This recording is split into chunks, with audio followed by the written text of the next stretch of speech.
नमस्कार मित्रांनो, स्पर्धा निधीच्या ऑनलाईन एज्युकेशन प्लॅटफॉर्मवर मी वैभव गुंजाळ आपलं मनपूर्वक स्वागत करतो. मित्रांनो, आज झालेला 5 नोव्हेंबरचा जो गट क चा पूर्व परीक्षेचा पेपर आहे त्याच्या आन्सर्स आपण बघणार आहे. सगळे आन्सर अगदी व्यवस्थितरित्या आपण बघणार आहे. सगळा अभ्यास करून मी ते आन्सर सांगतोय, पण तरी पण आयोगाच्या याच्यानुसार आन्सर 1, 2, 3 आन्सर इकडे तिकडे होऊ शकतं. त्याबद्दल काही गोष्टी लक्षात घ्याव्या, कारण काही प्रश्न असे असतात की आयोगाचे ते आपल्याला सत्य मानावे लागतात. तरी पण मी सगळ्या गोष्टीचा अगदी अचूकरित्या बघून तुम्हाला आन्सर सांगणार आहे. 1, 2, 3 आन्सर इकडे तिकडे होऊ शकतं. आलं लक्षात? सगळे आन्सर सांगणार आहे, फक्त मॅथचे सांगणार नाही. म्हणजे पहिल्यापासून तर 85 पर्यंत म्हणजे जे आहे तर पूर्णपणे 85 जे क्वेश्चनचे जे आन्सर आहे GSचे, तर ते सगळे आन्सर मी व्यवस्थितरित्या सांगणार आहे. सगळे आन्सर व्यवस्थित बघा. आलं लक्षात? चला तर मित्रांनो, मग सुरुवात करूया. बघा, पहिला प्रश्न. आता करंटचे प्रश्न होते बघा. मी सांगत होतो तुम्हाला, आपण करंट सिरीज सुरू केली होती. मी खूप वेळेस सांगितलं तुम्हाला की करंट हे करा, हे व्हिडिओज बघा, टेलिग्रामचे प्रश्न सोडा, व्हिडिओज बघा, टेलिग्रामचे प्रश्न सोडा. 9 ते 10 प्रश्न मित्रांनो 15 पैकी जसेच्या तसे आलेत. म्हणजे 9 ते 10 प्रश्न जे आहेत 15 पैकी जसे तसे आलेत आपल्या व्हिडिओजमधून, टेलिग्रामच्या प्रश्नामधून. आणि मी सांगितलेल्या ज्या बोलताना सांगितलेल्या ज्या गोष्टी आहे याच्यातून 9 ते 10 प्रश्न जशाला तसे आलेत. मी तुम्हाला हे पुराव्यासहित एखादा व्हिडिओ आता 2-4 दिवसानंतर टाकलंय, तेव्हा तुम्ही बघू शकता. पण अजूनही वेळ गेलेली नाही मित्रांनो. आपली जी सिरीज आहे इथून पुढे येणाऱ्या सगळ्या एक्झामसाठी अतिशय उपयुक्त आहे. एक्झाम पॉईंट ऑफ व्ह्यूच आपण सगळ्या गोष्टी घेतोय. अजूनही नवीन मुलांनी कोणी सबस्क्राईब केलं नसेल तर ते वाट कशाची बघताय तुम्ही?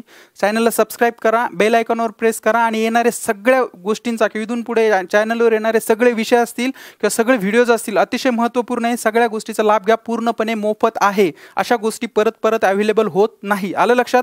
मी तुम्हाला परत दाखवेल की कशा प्रकारचे प्रश्न पडले हे मी सांगेलच तुम्हाला. पण नंतर अजून एखादा व्हिडिओ टाकला याच्यावर. अजूनही नवीन मुलं कनेक्ट झाले नसेल तर कृपया चॅनलला कनेक्ट व्हा आणि सगळ्या गोष्टीचा लाभ घेत राहा. आलं लक्षात? चला तर मित्रांनो, एकदा फास्टमध्ये उत्तर बघू. मी एक्सप्लेनेशन वगैरे काही सांगणार नाही, तुम्हाला फास्टमध्ये उत्तर सांगणार आहेत. तर बघा मित्रांनो, पहिला 2021च्या ब्रिक्स फिल्म फेस्टिवलमध्ये खालीलपैकी कोणाला उत्कृष्ट पुरुष अभिनेत्याचा पुरस्कार मिळाला? तर याचं उत्तर आहे बघा मित्रांनो, धनुष. 4 नंबरचं उत्तर आहे काय? धनुष. मला असं वाटतं तुम्हाला दिसत असेल प्रॉपर.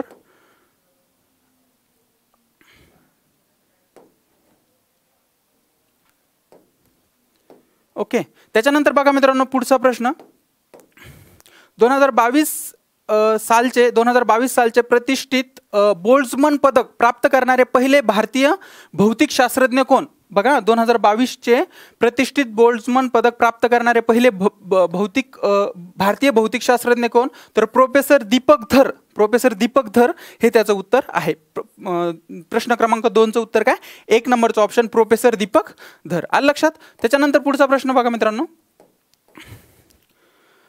टोकियो 220 किंवा टोकियो 2020 प्रत्यक्ष ऑगस्ट-सप्टेंबर 2021 मध्ये झाली होती. म्हणजे 20 मध्ये कोविड होता, त्याच्यामुळे ती प्रत्यक्षात कधी झाली ती स्पर्धा? ऑगस्ट-सप्टेंबर 2021 मध्ये. पॅरालिम्पिक गेम्समध्ये 2 पदके जिंकणारी पहिली भारतीय महिला कोण? तर याचं उत्तर आहे बघा मित्रांनो, 1 नंबरचं ऑप्शन अवनी लखेरा किंवा अवनी लेखरा जी आहे तर ती टोकियो 2020 मध्ये पॅरालिम्पिक गेम्समध्ये 2 पदकं तिने जिंकले होते. तर ती पहिली भारतीय महिला कोण आहे? अवनी लेखरा. ही गोष्ट इथे लक्षात घ्या. त्याच्यानंतर पुढचा प्रश्न बघा मित्रांनो.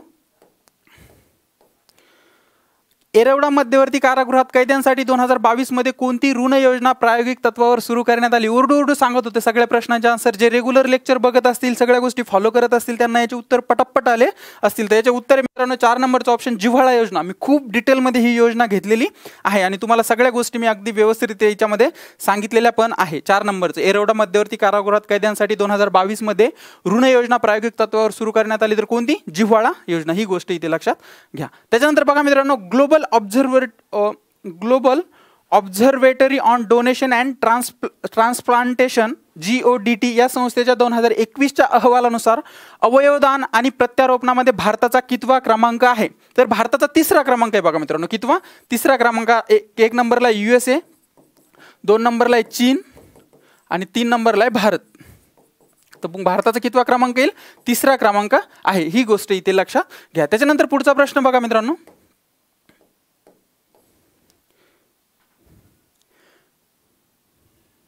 बियॉन्ड पॉसिबल या पुस्तकाचे लेखक कोण? बियॉन्ड पॉसिबल या पुस्तकाचे लेखक कोण? तर कोण? निम्सदाई पुर्जा हे जे आहे तर बियॉन्ड पॉसिबल या पुस्तकाचे लेखक आहे. हे 2 नंबरचं उत्तर आहे. प्रश्न क्रमांक 6चं किती नंबरचं उत्तर आहे? 2 नंबरचं. कोणतं? निम्सदास पुर्जा. बियॉन्ड पॉसिबल या पुस्तकाचे ते लेखक आहेत. आलं लक्षात? त्याच्यानंतर पुढचा प्रश्न बघा. 1 मिनिट. खालीलपैकी कोणता पर्याय अमृत सरोवर मोहिमेशी संबंधित आहे? तर अमृत सरोवर मोहिमे जलसंधारणासाठी सुरू करण्यात आलेली केंद्र सरकारने सुरू केलेली योजना आहे कोणती? जलसंधारणासाठी कोणती? अमृत सरोवर मोहीम. तर याचं उत्तर आहे 7 नंबरच्या प्रश्नाचं उत्तर आहे 1 नंबरचं ऑप्शन. ही गोष्ट इथे लक्षात घ्या. त्याच्यानंतर पुढचा प्रश्न बघा मित्रांनो, मुख्यमंत्री तीर्थयात्रा योजना बाबत खालील कोणती विधाने बिनचूक आहेत? ओके, हे बघा मी फास्टमध्ये फक्त आन्सर सांगतोय तुम्हाला, एक्सप्लेनेशन आपण नंतर बघूयात. तर ही योजना योजना 2018 मध्ये दिल्ली सरकारने सुरू केली आहे. 18 ते 22 पर्यंत जी आहे तर ही योजना आहे, म्हणजे योजना 18 मध्ये सुरू करण्यात आली, तर हे दिल्ली सरकारने सुरू केली ही योजना. पहिलं ऑप्शन बरोबर आहे. भारताचा कोणताही नागरिक या योजनेचा लाभ घेऊ शकतो, तर हे ऑप्शन चूक आहे बघा मित्रांनो. भारताचा नाही, फक्त दिल्लीचे जे ज्येष्ठ नागरिक आहे त्यांच्यासाठी ही योजना सुरू करण्यात आलेली आहे, म्हणजे बी नंबरचं चूक आहे. आणि या योजनेअंतर्गत भेट द्यावयाच्या तीर्थस्थळांच्या यादीमध्ये अयोध्येचा नुकताच समावेश करण्यात आलेला आहे, तर हे पण बरोबर आहे. म्हणजे बिनचूक विचारले म्हणजे बरोबर आपल्याला विचारले, तर बरोबर आहे ए आणि सी. तर ए आणि सी ऑप्शन कुठे आहे? तर इथे आहे, म्हणजे 2 नंबरचं जे आहे तर ते आपलं उत्तर आहे. आलं लक्षात? चला तर मित्रांनो पुढचा प्रश्न बघूयात.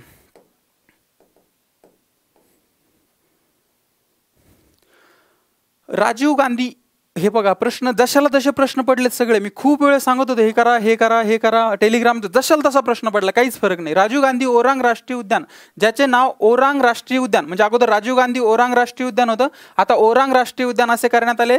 ते कोणत्या भारतीय राज्यात आहे? तर ते आसाममध्ये. बघा मित्रांनो 3 नंबरचं उत्तर काय? आसाममध्ये आहे. जशाला तसा प्रश्न पडलेला आहे हा. ओके, तुम्हाला मी नंतर ज्यावेळेस सगळ्या गोष्टी दाखवेल तर त्यावेळेस मी सांगेल तुम्हाला, जशाला तसा प्रश्न इथं कॉपी पेस्ट करून दाखवेल मी तो, तेव्हा तुमच्या लक्षात येईल. आलं लक्षात? त्याच्यानंतर बघा मित्रांनो 10व्या क्रमांकाचा प्रश्न आहे, योग्य कथन ओळखा. भारत मध्य एशिया शिखर परिषदेबद्दल योग्य विधान आपल्याला ओळखायचे. तर पहिली भारत मध्य एशिया शिखर परिषद जानेवारी 2022 मध्ये आयोजित करण्यात आली, तर बरोबर आहे. ताजिकिस्तान, उझबेकिस्तान ही गणराज्य या शिखर परिषदेत उपस्थित होती, तर बरोबर आहे. ताजिकिस्तान असेल, किर्गिस्तान असेल, उझबेकिस्तान असेल, तर ही वेगवेगळी राज्य पण याच्यात राष्ट्र पण याच्यात इथे उपस्थित होती. तर ताजिकिस्तान, उझबेकिस्तान ही पण राष्ट्रे त्याच्यात उपस्थित होती. म्हणजे ए आणि बी दोन्ही पण आपल्याला योग्य ओळखायचे. ए आणि बी दोन्ही पण बरोबर आहे. तर ए आणि बी हे जे 3 नंबरचं जे ऑप्शन आहे तर त्याचं उत्तर असेल. आलं लक्षात? त्याच्यानंतर पुढचा प्रश्न बघा मित्रांनो, मे 2022 मध्ये नीती आयोगाच्या उपाध्यक्षपदी खालीलपैकी कोणाची नियुक्ती करण्यात आली अशी फोटोसहित सांगितलं होतं मी की हे बघा मित्रांनो हे सुमन बेरी आहेत आणि यांची नीती आयोगाच्या उपाध्यक्षपदी आता नियुक्ती करण्यात आलेली आहे. अगदी डिटेलमध्ये या गोष्टी मी सांगितलेल्या होत्या. आलं लक्षात? मग 4 नंबरचं उत्तर आहे नीती आयोगाचे उपाध्यक्ष कोण? सुमन के बेरी. त्याच्यानंतर बघा मित्रांनो पुढचा प्रश्न, खालीलपैकी कोणती संस्था, आता बघा खालीलपैकी कोणती संस्था शालेय मुलांसाठी यंग सायंटिस्ट प्रोग्राम, युवा विज्ञानी प्रोग्राम किंवा युविका नावाचा विशेष कार्यक्रम आयोजित करत आहे? तर याचं उत्तर आहे बघा मित्रांनो 3 नंबरचं ऑप्शन इस्रो, भारतीय अंतराळ संशोधन संस्था जी आहे. तर याचं उत्तर आहे ऑप्शन क्रमांक 3, प्रश्न क्रमांक 12. आलं लक्षात? त्याच्यानंतर पुढचा प्रश्न बघा मित्रांनो, हानिकारक कायदे हटवा, सशक्त करणारे कायदे बनवा ही कोणत्या दिवसाची थीम आहे? ओके, तर ही जी थीम आहे तर मित्रांनो शून्य भेदभाव दिन जे आहे तर 2022चा शून्य भेदभाव दिनाची थीम आहे कोणती? हानिकारक कायदे हटवा, सशक्त कायदे बनवा, शून्य भेदभाव दिनाची थीम आहे. आलं लक्षात? त्याच्यानंतर पुढचा प्रश्न बघा मित्रांनो,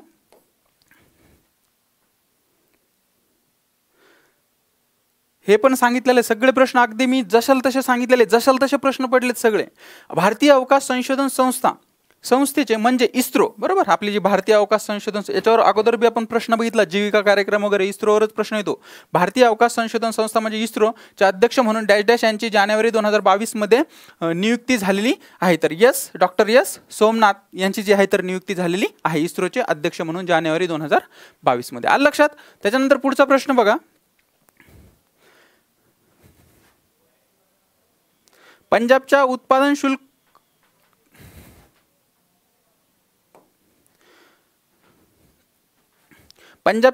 शुल्क विभागाने 2020 सालात अवैध दारू व्यापार संबंधित गुन्ह्यांना आळा घालण्यासाठी कोणती मोहीम सुरू केली? तर याचं उत्तर आहे बघा मित्रांनो 2 नंबरचा option operation red rose. Operation red rose जी आहे तर ती पंजाबच्या एक्साइज डिपार्टमेंट किंवा उत्पादन शुल्क विभागाने 2020 मध्ये अवैध दारू व्यापार संबंधित गुन्ह्यांना आळा घालण्यासाठी सुरू केलेली आहे. कोणती?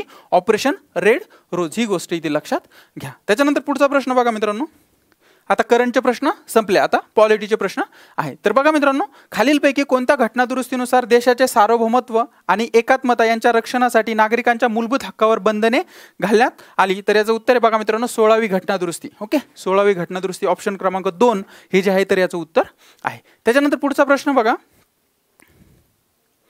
राज्यघटनेच्या भाग 17 राज्यघटनेच्या भाग 17 अंतर्गत सर्व 9 कलमे कोणती आहे? तर भाषाविषयी कलम जी आहे तर याच्यात दिलेली आहे. तर कलम 343 ते 351 पर्यंत जी खूप वेळेस ह्या 343 ते 351 दरम्यान खूप वेळेस प्रश्न आलेला आहे. तर याचं उत्तर आहे ऑप्शन क्रमांक 4 हे जे आहे तर उत्तर आहे भाग 17 अंतर्गत जी 9 कलमे तर ती कोणती आहे? कलम 343 ते 351. आलं लक्षात? त्याच्यानंतर पुढचा प्रश्न बघा मित्रांनो, भारतीय संविधान सभा बनवण्याची मागणी इंग्रजांनी कोणत्या वर्षी मान्य केली? तर बघा मित्रांनो 1940 ची जी ऑगस्ट ऑफर होती तर त्याच्यात भारतीय संविधान बनवण्याची जी आहे तर तत्वतः इंग्रजांनी ती मागणी मान्य केली होती, म्हणून याचं उत्तर आहे ऑप्शन क्रमांक 3 1940. आलं लक्षात? त्याच्यानंतर पुढचा प्रश्न बघा मित्रांनो, भारतीय लोक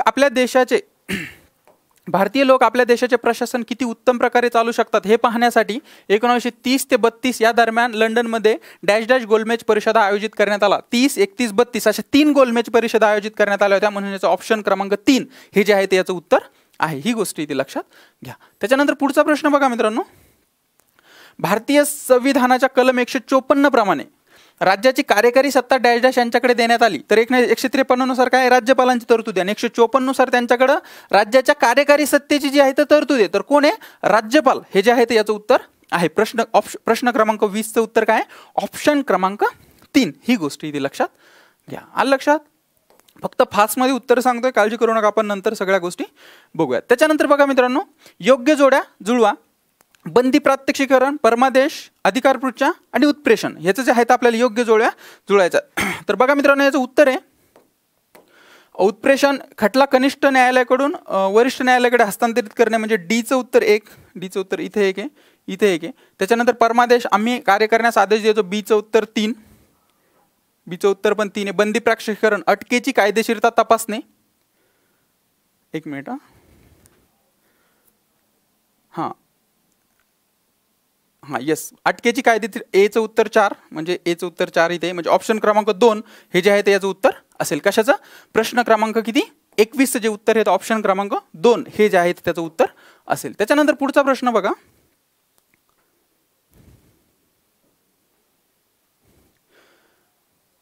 भारतीय राज्यघटनेच्या कलम 243E प्रमाणे प्रत्येक ग्रामपंचायत त्या वेळी अंमलात असलेल्या कोणत्याही कायद्यान्वये ती तत्पूर्वीच विसर्जित झाली नसेल तर डॅश डॅश 5 वर्षापर्यंत अस्तित्वात राहील. तर कधी बघा मित्रांनो पहिल्या बैठकीपासून असं त्याचं असतं. तर प्रश्न क्रमांक 22 जे उत्तर आहे तर ऑप्शन क्रमांक 3 तिच्या निवडणुकीनंतरच्या पहिल्या बैठकीकरता नियत केलेल्या दिनांकापासून, म्हणजे पहिल्या बैठकीपासून 5 वर्ष. तर असं ऑप्शन क्रमांक 3 हे जे आहे तर याचं उत्तर असेल. त्याच्यानंतर पुढचा प्रश्न बघा, कोणत्या समितीच्या शिफारशीनुसार मूलभूत कर्तव्याचा समावेश करण्यात आला? ते सगळ्यालाच माहित होतं, सुवर्णसिंग समिती. ओके, 42वी घटनादुरुस्ती सगळ्याला हे माहिती आहे. त्याच्यानंतर पुढचा प्रश्न बघा मित्रांनो,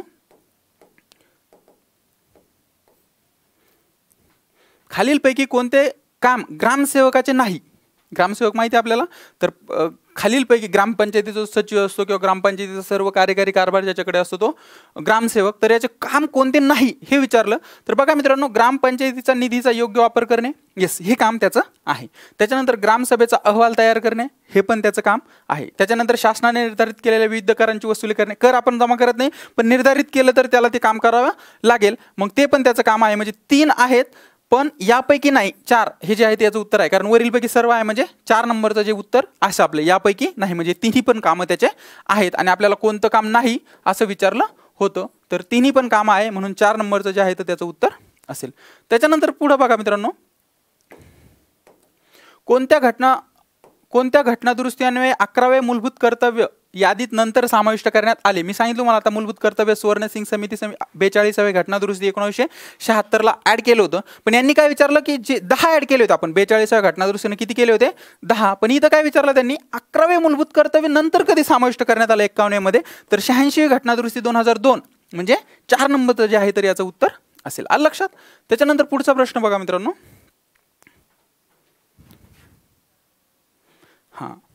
दिसतंय व्यवस्थित? काय पाठच झाले असेल, तुम्ही ते सोडलेत म्हटल्यानंतर सगळ्या गोष्टी अगदी तुम्हाला अचूकरित्या माहिती असेल. त्याच्यामुळे प्रश्नाची तुम्हाला थोडीशी लिंक लागली तुम्हाला कळून जाते की कोणता प्रश्न आहे. नारायण मेघाजी लोखंडे यांच्या संदर्भातील कोणती विधाने बरोबर आहे? तर बघा मित्रांनो, कामगार चळवळीचे जनक, येस ऑब्वियस. 1884 मध्ये बॉम्बे मिल हँड असोसिएशन, खूप वेळेस आलेला प्रश्न आहे, म्हणजे हे पण बरोबर. ब्रिटिश सरकारचा राव बहादूर किताब, हे पण बरोबर आहे. पण डी नंबरचं नाही, महाराष्ट्र लेबर युनियन नाही, म्हणून ए, बी आणि सी हे जे आहे त्याचं उत्तर असेल. तर बघा ABC कुठे? ए, बी आणि सी हे जे आहे तर याचं उत्तर आहे. आलं लक्षात? ऑप्शन क्रमांक 2. त्याच्यानंतर पुढचा प्रश्न बघा मित्रांनो, जोड्या जुळवा. रॅड व आयर्सचा खून, चाफेकर बंधू, आपल्याला माहिती आहे. त्याच्यानंतर अभिनव भारत, विदा सावरकर. त्याच्यानंतर न्यायाधीश जॅक्सनचा खून, अनंत लक्ष्मण कान्हेरे. आणि कर्झन वायलीचा खून, मदनलाल धिंगरा. म्हणजे एचं 4, 2चं किंवा बीचं 1, न्यायाधीश जॅक्सन 2 आणि कर्झन वायलीचं 3. 4, 1, 2, 3 कुठे आहे बघा? 4, 1, 2, 3 म्हणजे ऑप्शन क्रमांक 1 जे आहे तर आपला प्रश्न क्रमांक 27चं उत्तर आहे. आलं लक्षात?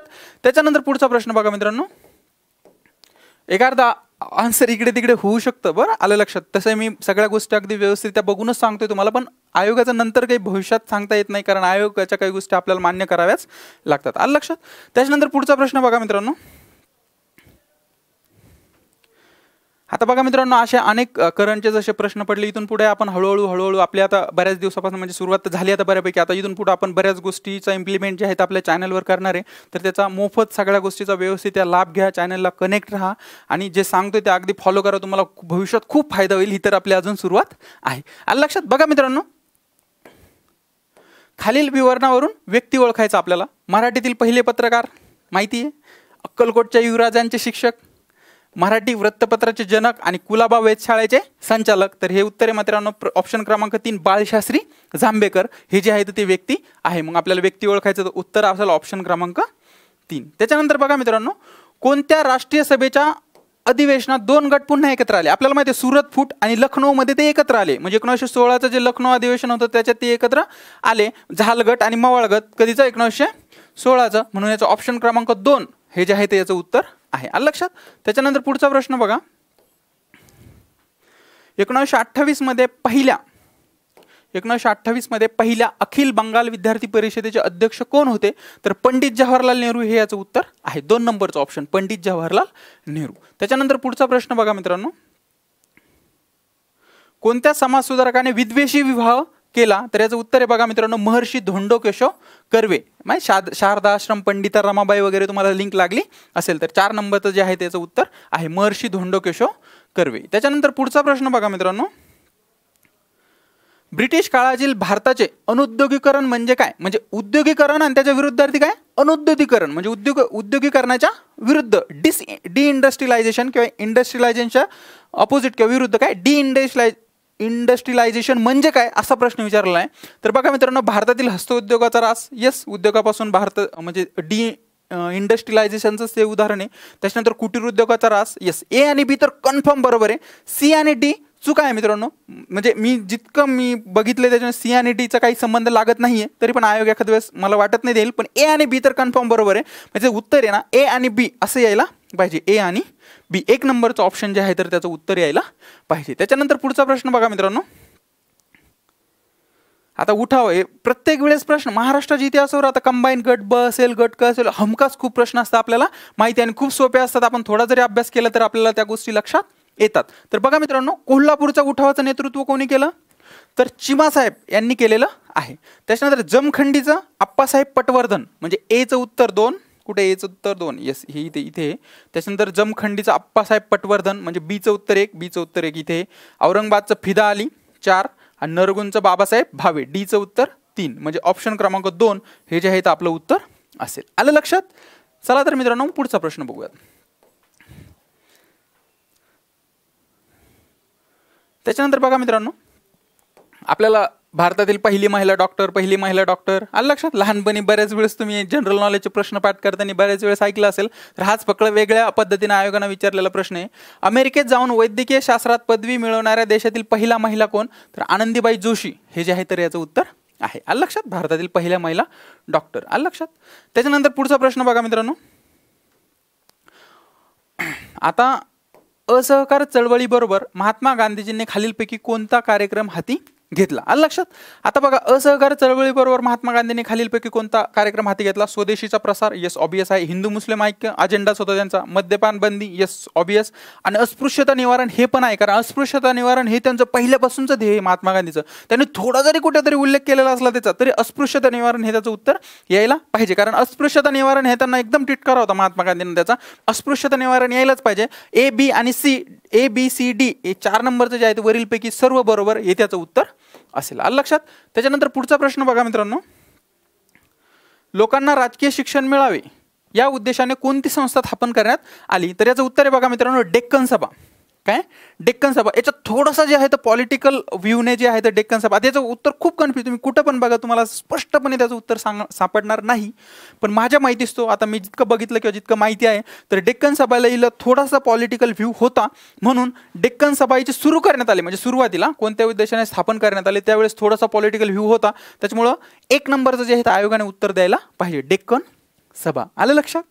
त्याच्यानंतर पुढचा प्रश्न बघा मित्रांनो, 12 मे 1875 अनेक वेळा विचारलेला प्रश्न आहे हा. 12 मे 1875 रोजी शेतकऱ्यांचा पहिले उठाव कोठे झाला? सुपे. खूप वेळेस प्रश्न विचारलेला आहे. ओके, 12 मे 1875 कुठे? सुपे. ऑप्शन क्रमांक 3 हे जे आहे ते याचं उत्तर आहे. त्याच्यानंतर पुढचा प्रश्न बघा मित्रांनो, भारत सेवक समाजाने खालीलपैकी कोणत्या प्रसिद्ध व्यक्ती घडवण्याचे कार्य केले होते? तर हे बी आणि सी हे तिन्ही पण त्याचं उत्तर आहे. ए बी आणि सी, डी नाही आहे, म्हणून 3 नंबरचं जे आहे तर याचं उत्तर आहे. त्याच्यानंतर पुढचा प्रश्न बघा, मुंबई सरकारने दक्षिणेमध्ये चालू असलेल्या शेतकरी असंतोषाची चौकशी करण्यासाठी कोणते कमिशन नियुक्त केले? तर डेक्कन रॉयट्स कमिशन. ऑप्शन क्रमांक 2 हे जे आहे ते याचं उत्तर आहे. त्याच्यानंतर पुढचा प्रश्न बघा मित्रांनो, 1918 मध्ये मुंबई येथील अस्पृश्यता निवारक परिषदेचे अध्यक्ष कोण होते? तर याचं उत्तर आहे बघा मित्रांनो 3, ऑप्शन क्रमांक 3 सयाजीराव गायकवाड हे जे आहे ते याचं उत्तर आहे.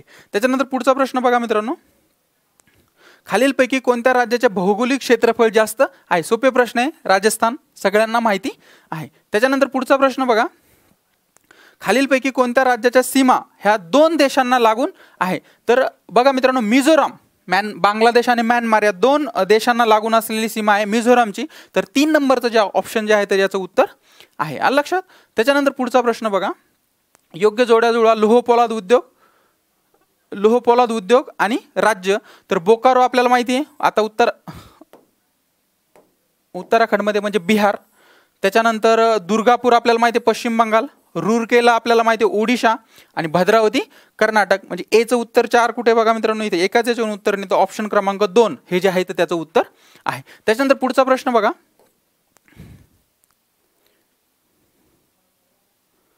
महाराष्ट्रातील पर्वत शिखरांच्या उंचीनुसार खालीलपैकी अचूक उतरता क्रम कोणता? तर 1 नंबर कळसुबाई, क सा मी ह स तो हे सगळ्यांना माहिती असेल छोट्या ट्रिक्स. तर आपण ज्यावेळेस ते विषय शिकू त्यावेळेस ह्या गोष्टी मी तुम्हाला सांगेल, पण आता फास्टमध्ये बघा 1 नंबरचं जे आहे ते याचं उत्तर आहे कळसुबाई, साल्हेर, महाबळेश्वर आणि त्र्यंबकेश्वर हा क्रम त्याचा योग्य आहे 1 नंबरचा.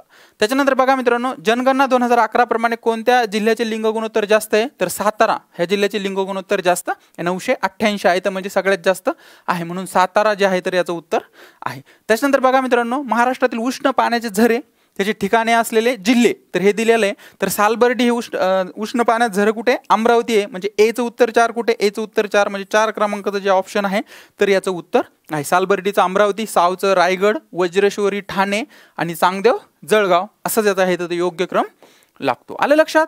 त्याच्यानंतर पुढचा प्रश्न बघा, औरंगाबाद प्रशासकीय विभागामध्ये क्षेत्रफळाच्या दृष्टीने अगोदर पण हा प्रश्न विचारलेला आहे. औरंगाबाद प्रशासकीय विभागाच्या भौगोलिक क्षेत्रफळाच्या दृष्टीने सर्वात मोठा आणि सर्वात लहान असणारे जिल्हे कोणते? तर बीड हा सर्वात जास्त मोठा आहे आणि हिंगोली हा सर्वात लहान आहे, म्हणजे 2 नंबरचं जे आहे त्याचं ऑप्शन 2 नंबरचं ऑप्शन याचं उत्तर आहे. आलं लक्षात?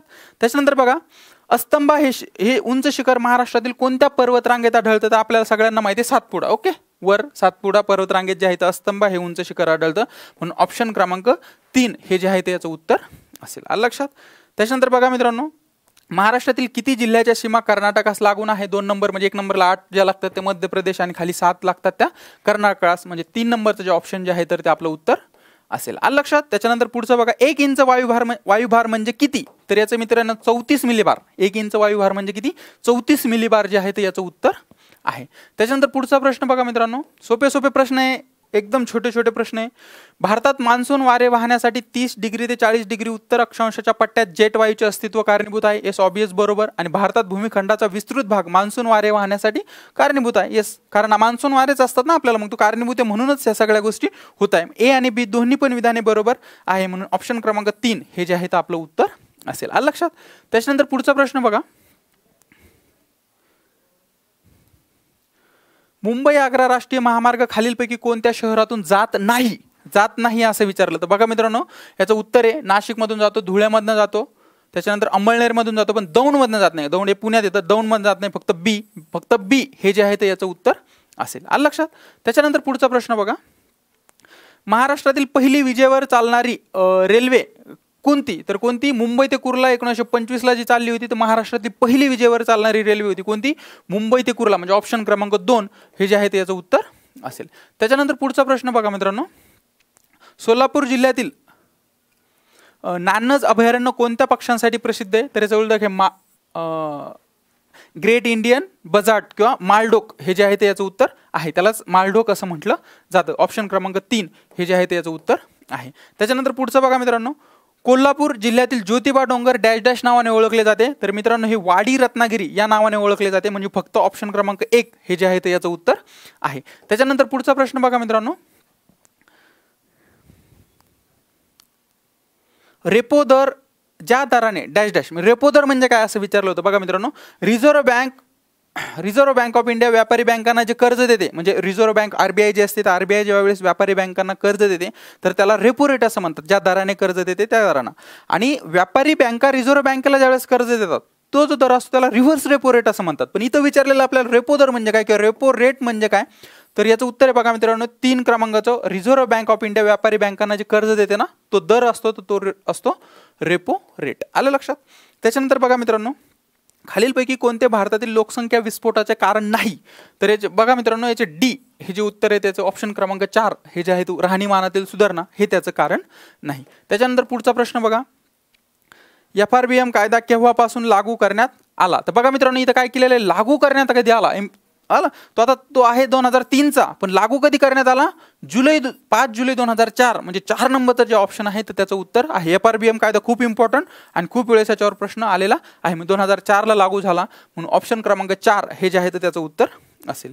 त्याच्यानंतर बघा मित्रांनो, 19 जुलै 1969 ज्या 14 व्यापारी बँकाच्या ठेवीचे मूल्य डॅश डॅश किंवा यापेक्षा जास्त होते त्यांचे राष्ट्रीयकरण करण्यात आले. 2 वेळेस राष्ट्रीयकरण, कधी 1980 आणि 1969. तर ज्या वेळेस 1969ला राष्ट्रीयकरण झालं त्यावेळेस 50 कोटी किंवा त्यापेक्षा जास्त ठेवी असणाऱ्या बँकांचं राष्ट्रीयकरण करण्यात आलं होतं. आणि ज्यावेळेस 80ला झालं त्यावेळेस 200 कोटी किंवा त्यापेक्षा जास्त ठेवी असलेल्या बँकांचं राष्ट्रीयकरण करण्यात आलं होतं. तर इथं उत्तर असेल ऑप्शन क्रमांक 3 50 कोटी. त्याच्यानंतर पुढचा प्रश्न बघा मित्रांनो, सार्वजनिक आयव्ययाचा खालीलपैकी कोणता विभाग आहे? तर बघा मित्रांनो, सार्वजनिक खर्च व्यय आणि सार्वजनिक उत्पन्न आय, पण सार्वजनिक कर्ज याचाही याच्यात समावेश होतो, म्हणून ए, बी आणि सी ऑप्शन क्रमांक 3 हे जे आहे ते याचं उत्तर असेल. सार्वजनिक स्वास्थ्य याचा समावेश नसेल. ओके. त्याच्यानंतर पुढचा प्रश्न बघा, खालील विधाने विचारात घ्या. 2011 मध्ये भारतातील लोकसंख्येची घनता 382 होती चौरस किलोमीटर. येस, बरोबर आहे. 2011च्या जनगणनेनुसार देशाची साक्षरता 73% म्हणजे 72 पॉईंट समथिंग किंवा 73. ओके, हे पण बरोबर आहे. पण देशातील लिंग गुणोत्तर प्रमाण महिलांसाठी नेहमीच अनुकूल आहे, कधीच नाही. ओके, महिलांसाठी अनुकूल नाही, म्हणून फक्त ए आणि बी हे जे आहे ते याचं उत्तर असेल ऑप्शन क्रमांक 1. आलं लक्षात. त्याच्यानंतर पुढचा प्रश्न बघा मित्रांनो, पतपुरवठा अधिकारित योजना डॅश डॅश या वर्षी सुरू करण्यात आली. तर याचं उत्तर आहे बघा मित्रांनो नोव्हेंबर 1965. आरबीआय थ्रू ही जी आहे तर ही सुरू करण्यात आलेली नोव्हेंबर 1965ला, म्हणजे ऑप्शन क्रमांक 4 हे जे आहे ते याचं उत्तर असेल. त्याच्यानंतर पुढचा प्रश्न बघा, नाणे बाजारातील निधीच्या कमतरतेचे खालीलपैकी कारण कोणते? तर याच्यात थोडंसं कन्फ्युजन आहे बघा मित्रांनो. तर हा प्रश्न आपण आयोगाच्या उत्तराची याला वाट बघूयात. आलं लक्षात. प्रश्न क्रमांक 63. त्याच्यानंतर पुढचा प्रश्न बघा,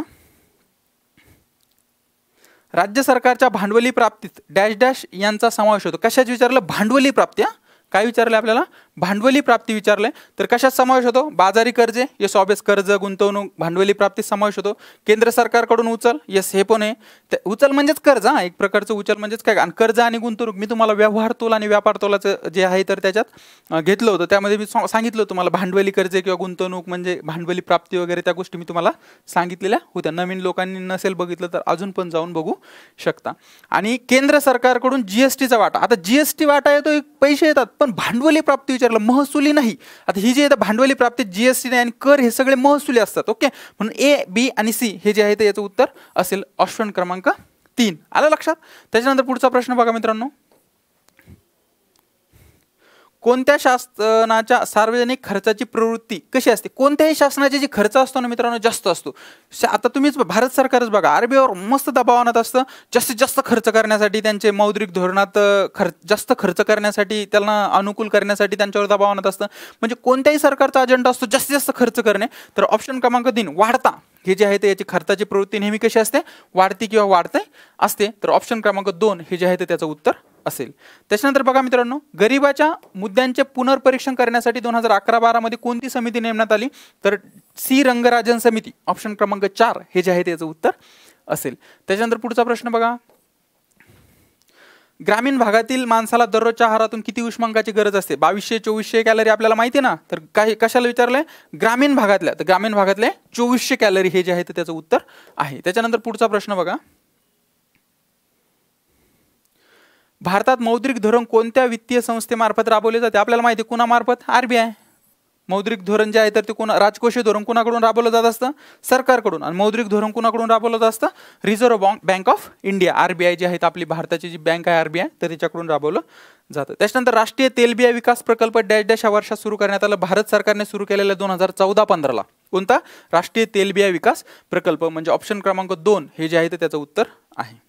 त्याच्यानंतर बघा मित्रांनो हा प्रश्न, रिझर्व्ह बँक ऑफ इंडिया भाववाढीचे, आता मी तुम्हाला एक आता CRR आणि सर्व बरंच काही असं एक लेक्चर घेतलं होतं. त्याच्यामध्ये मी तुम्हाला डिटेल सांगितलं होतं की आरबीआयचं महाग पैशाचं धोरण काय, आरबीआयचं स्वस्त पैशाचं धोरण काय, त्याचे इम्प्लिमेंट काय किंवा त्याचे परिणाम काय होतात, त्या सगळ्या गोष्टी सांगितल्या होत्या. तर बघा मित्रांनो, रिझर्व्ह बँक ऑफ इंडिया भाववाढीच्या काळात महाग चलन नीतीचा वापर करते. यस, कन्फर्म बरोबर आहे. आता मी तुम्हाला एक्सप्लेनेशन सांगत नाही. त्याच्यानंतर रिझर्व्ह बँक ऑफ इंडिया भावघटीच्या काळात स्वस्त चलन धोरणाचा वापर करते, हे पण बरोबर आहे. आणि रिझर्व्ह बँक ऑफ इंडिया 1951 मध्ये बँक दर 3% इतका करून स्वस्त चलन धोरण सुरू केले. तर बघा मित्रांनो, इथे 3.5 आहे म्हणजे माझ्या माहितीनुसार. पण आता 1935 पासून 3 होतं, 1950 ला, नंतर 1951 ला ज्यावेळेस सुरू केलं 3.5 असं ठेवलं. आता आयोगाने कोणत्या धोरणाने विचारलं, आयोगाचा व्ह्यू काय आहे, तर त्याच्यावर हा प्रश्न ठरेल. पण मला वैयक्तिक असं वाटतं की आयोगाने हे प्रश्न उत्तर जे आहे ते बरोबर द्यायला पाहिजे. म्हणजे ए, बी आणि सी हे जे आहे त्याचं उत्तर द्यायला पाहिजे. कोणती विधाने बरोबर आहे म्हणजे वरीलपैकी सर्व हे त्याचं उत्तर द्यायला पाहिजे. आलं लक्षात? त्याच्यानंतर आयोगाने अतिशय डेपमध्ये जाऊन असं एकदम सूक्ष्म विचार केलेला असेल त्या पेपर सेटरने, तर मग ए आणि बी पण उत्तर देऊ शकतं. पण मला वैयक्तिक असं वाटतं की ए, बी आणि सी हे उत्तर त्यांनी द्यायला पाहिजे. त्याच्यानंतर पुढचा प्रश्न बघा मित्रांनो, कोणत्याही वाहनाचा वेग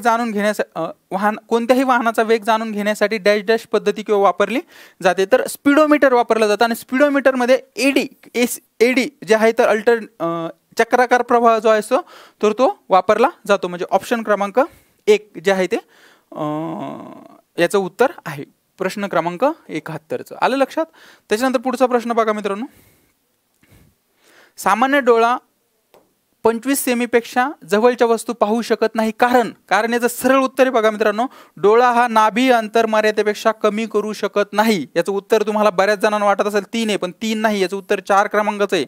सरळ तुम्ही बघा, the eye is not able to decrease the focal length beyond a limit, हे 4 नंबरचं जे आहे तर याचं उत्तर आहे. ही गोष्ट इथे लक्षात घ्या. त्याच्यानंतर पुढचा प्रश्न बघा मित्रांनो,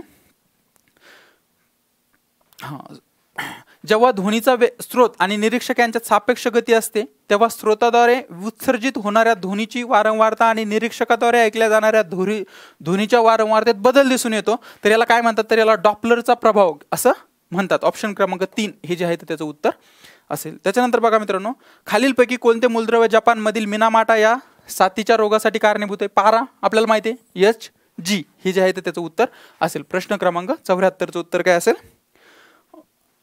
4 HG किंवा पारा. त्याच्यानंतर पुढचा प्रश्न बघा मित्रांनो,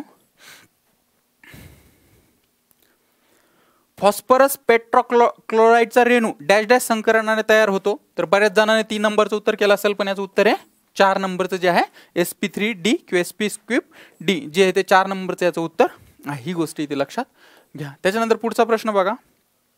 जर संयुजा कक्षेत एकच इलेक्ट्रॉन असणाऱ्या मूलद्रव्याचा क्वांटम क्रमांकाचा संच असा असेल तर मूलद्रव्य काय? त्याचं उत्तर आहे मित्रांनो 1 क्रमांकाचं लिथियम हे जे आहे ते याचं उत्तर आहे. मी फास्टमध्ये फक्त आन्सर सांगतोय, बाकी गोष्टी तुम्हाला सांगत नाही. लिथियम हे जे आहे ते याचं उत्तर आहे. कन्फर्म लिथियम हे त्याचं उत्तर असेल. त्याच्यानंतर पुढचा प्रश्न बघा मित्रांनो.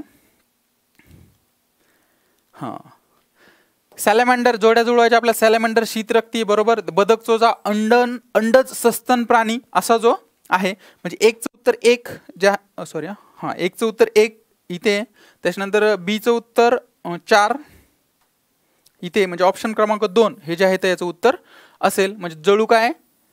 सॅग्निव्हिओरस आणि पॅराशियम काय? असममित. हे पॅराशियम असममित हे आपल्याला सगळ्यांना माहिती आहे. त्याच्यानंतर पुढचा प्रश्न बघा.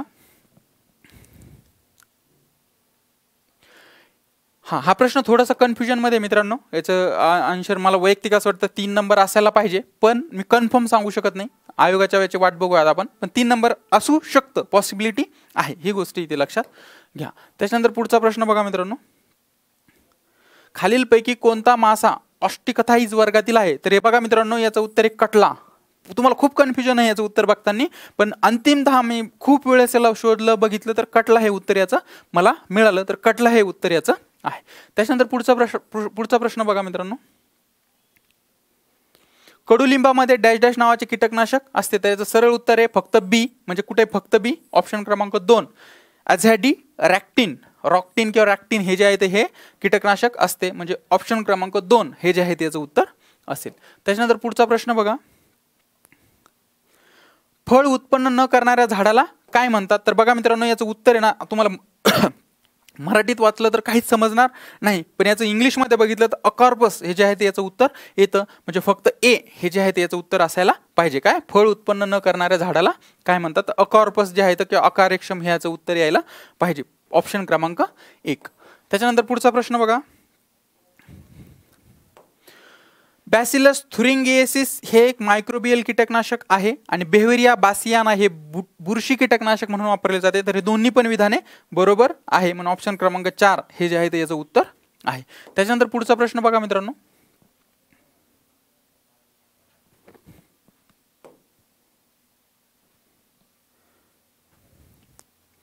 मलेरिया आजारावर प्रभावी लस निर्माण करण्यासाठी अडथळा निर्माण होत आहे. कारण याचं मित्रांनो ऑप्शन क्रमांक 4 म्हणजे ए आणि 2 1 आणि 2 हे जे दोन्ही त्याचे कारण आहे. म्हणून ऑप्शन क्रमांक 4 हे जे आहे ते याचं उत्तर आहे. त्याच्यानंतर पुढचा प्रश्न बघा मित्रांनो. खालीलपैकी कोणत्या प्रकारच्या पांढऱ्या रक्तपेशी व्हाईट ब्लड कार्पस जे आहे तर पांढऱ्या रक्तपेशीची टक्केवारी निरोगी माणसाच्या मनुष्याच्या रक्तामध्ये सर्वात कमी असते? तर बेसोफिल्स हे जे आहे त्याचं उत्तर आहे 4 क्रमांकाचा ऑप्शन. ओके. त्याच्यानंतर पुढचा प्रश्न बघा. हा प्रश्न थोडासा कन्फ्युजन मध्ये बघा मित्रांनो. ए आणि म्हणजे इन्शुलिन रक्तातील साखरेचे प्रमाण कसे कमी करते? तर रक्तातील साखर शोषून घेते आणि ग्लुकोजचं ग्लायकोजन मध्ये रूपांतर करते. हे 2 कन्फर्म बरोबर आहे. ओके. म्हणजे ए आणि बी तर आहे, म्हणजे बी हे 2 तर गेले, तर 1 किंवा 4 म्हणजे वरीलपैकी सर्व किंवा ए आणि बी या दोन्हीतून त्याचा आन्सर यायला पाहिजे. हे 2 कन्फर्म बरोबर आहे. सी आणि डी मध्ये थोडंसं कन्फ्युजन आहे, त्याच्यामुळे हे 1 किंवा 4 यापैकी 50-50% पॉसिबिलिटी आहे असं आन्सर येऊ शकतं. आलं लक्षात?